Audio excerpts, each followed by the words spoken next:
പ്രിയ നാട്ടുകാരെ, നമ്മളിപ്പോൾ നിൽക്കുന്നത് പത്തനാപുരത്ത് ഗവൺമെൻറ് ആശുപത്രി റോഡിലുള്ള ആനന്ദൻ ടെക്സ്റ്റൈൽ സ്ഥാപനത്തിലാണ് ഇപ്പോൾ നമ്മൾ നിൽക്കുന്നത്. ഈ കട എന്ന് പറയുമ്പോൾ നമ്മൾ തുടങ്ങിയിട്ട് ഇപ്പോൾ 7 വർഷമായി. ഈ 7 വർഷവും നമ്മളോട് സഹകരിച്ച എല്ലാ നാട്ടുകാർക്കും ഹൃദയം നിറഞ്ഞ നന്ദിയും നമസ്കാരമുണ്ട്. പിന്നെ ഇതിനോട് സഹകരിച്ചതിനോടൊപ്പം നമ്മൾ പുതിയതായിട്ട് പത്തനാപുരത്ത് സെൻട്രൽ ജംഗ്ഷനിൽ വൈറ ഗോൾഡിൻ്റെ താഴെ സെൻട്രൽ ബാങ്കിൻ്റെ അടുത്തായിട്ട് നമ്മൾ ഒരു പുതിയ ബ്രാഞ്ചും കൂടെ തുടങ്ങിയിട്ടുണ്ട്. ഇതുവരെ നമ്മൾ ഈ കടയിൽ വന്ന് സഹകരിച്ച നാട്ടുകാർ അതേപോലെ തന്നെ നമ്മുടെ അപ്പുറത്തെ കടയിലെ പേര് എന്ന് പറഞ്ഞാൽ ശ്രീ ആനന്ദൻ ടെക്സ്റ്റൈൽസ് എന്നുള്ള നെയിമിലാണ് നമ്മളിപ്പോൾ അത് തുടങ്ങിയിരിക്കുന്നത്. അവിടെയും വന്ന് എല്ലാ നാട്ടുകാരും സഹകരിച്ച് ഞങ്ങളോട് ഒപ്പം കൂടെ നിൽക്കണമെന്ന് ഞങ്ങൾ നിങ്ങളെ അപേക്ഷിക്കുന്നു. സാർ, പുതിയ കട പറഞ്ഞില്ലയോ? പുതിയ കട എവിടെ?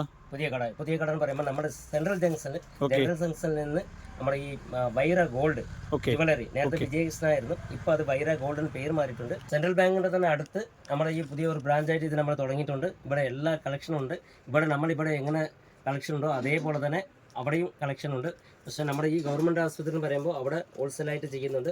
ആ ഹോൾസെയിൽ പോലെ തന്നെ അതേപോലെ വിലയ്ക്ക് തന്നെ ഹോൾസെയിൽ വിലയിൽ തന്നെ നമ്മൾ റീറ്റെയിലായിട്ട് അവിടെ കൊടുക്കുന്നുണ്ട്. ഇവിടെ മൊത്തം ഹോൾസെയിലായിട്ട് തന്നെ നിങ്ങൾ റീറ്റെയിൽ പ്രൈസിന് കൊടുക്കുന്നില്ലയോ? എല്ലാം ഉണ്ട്, കോട്ടൻ്റെ എല്ലാ ഐറ്റങ്ങളും ഉണ്ട്. എല്ലാ ഐറ്റംസ് ഉണ്ട് ഇവിടെ. ഈ നമ്മുടെ ഈ പത്തനാപുരത്ത് നമ്മുടെ ഈ ഗവൺമെൻറ് ആശുപത്രി റോഡിലുള്ള ഈ ആനന്ദൻ ടെക്സ്റ്റൈൽസിൽ എന്ത് സാധനം ഉണ്ടോ അതുപോലെ തന്നെ ശ്രീ ആനന്ദത്തിലും സാധനമുണ്ട്. പുതിയ കടയിലും ഇതേപോലെ സാധനമുണ്ട്.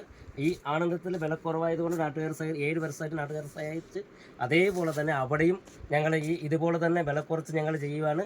അങ്ങനെ സംബന്ധിച്ച് മാക്സിമം നല്ല ഓഫർ, വമ്പിച്ച വിലക്കുറവിലാണ് നമ്മളത് ചെയ്യുന്നത്. നല്ല ഓഫർ വില കുറച്ച് കൊടുക്കുവാണ്. അന്നേരം ഇവിടെ എങ്ങനെ സഹകരിച്ചാൽ അതേപോലെ തന്നെ സഹകരിച്ച് എല്ലാ നാട്ടുകാരും ഞങ്ങളോടൊപ്പം കൂടെ നിൽക്കണമെന്ന് ഞങ്ങൾ ഉദ്ദേശിക്കുന്നു. നന്ദി, നമസ്കാരം.